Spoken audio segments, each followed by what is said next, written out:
Pastoralia. 1. I have to admit, I'm not feeling my best. Not that I'm doing so bad. Not that I really have anything to complain about. Not that I would actually verbally complain if I did have something to complain about.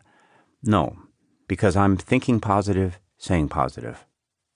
I'm sitting back on my haunches, waiting for people to poke in their heads.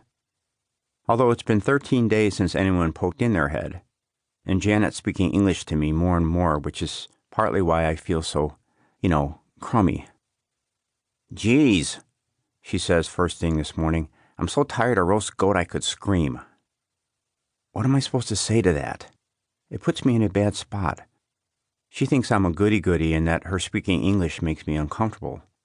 And she's right. It does. Because we've got it good. Every morning, a new goat, just killed, sits in our big slot. In our little slot, a book of matches. That's better than some. Some are required to catch wild hares and snares. Some are required to wear pioneer garb while cutting the heads off chickens. But not us. I just have to haul the dead goat out of the big slot and skin it with a sharp flint. Janet just has to make the fire. So things are pretty good. Not as good as in the old days, but then again, not so bad.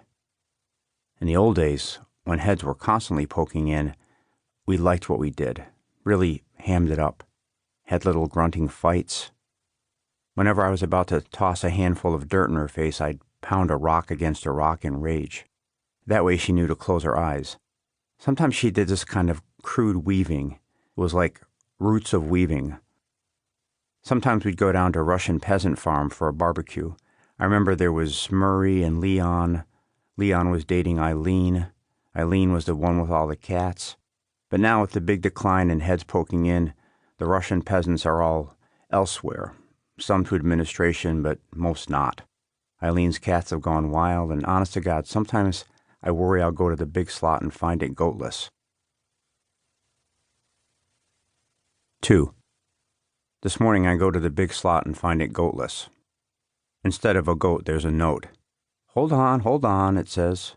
"The goat's coming, for Christ's sake, don't get all snooty." The problem is, what am I supposed to do during the time when I'm supposed to be skinning the goat with the flint? I decide to pretend to be desperately ill. I rock in a corner and moan. This gets old. Skinning the goat with the flint takes the better part of an hour.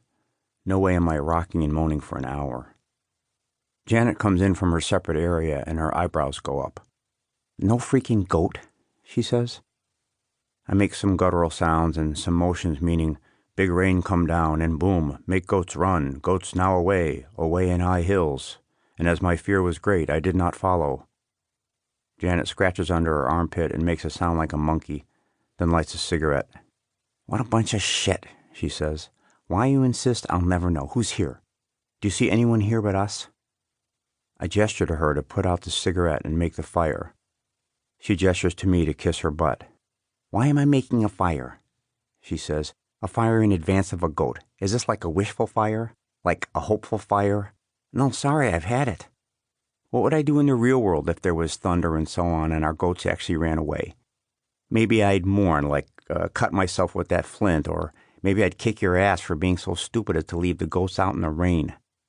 What, they didn't put it in the big slot?" I scowl at her and shake my head. "Well, did you at least check the little slot?" she says. "Maybe it was a small goat and they really crammed it in. Maybe for once they gave us a nice quail or something." I give her a look, then walk off in a rolling gait to check the little slot. Nothing. "Well, freak this," she says. "I'm going to walk right out of here and see what the hell is up." But she won't. She knows it and I know it. She sits on her log and smokes, and together we wait to hear a clunk in the big slot. About lunch we hit the reserve crackers. About dinner we again hit the reserve crackers. No heads poke in, and there's no clunk in either the big or little slot. Then the quality of light changes, and she stands at the door of her separate area. "No goat tomorrow, I'm out of here and down the hill," she says. "I swear to God, you watch." I go into my separate area and put on my footies. I have some cocoa and take out a daily partner performance evaluation form. Do I note any attitudinal difficulties? I do not. How do I rate my partner overall? Very good. Are there any situations which require mediation? There are not. I fax it in.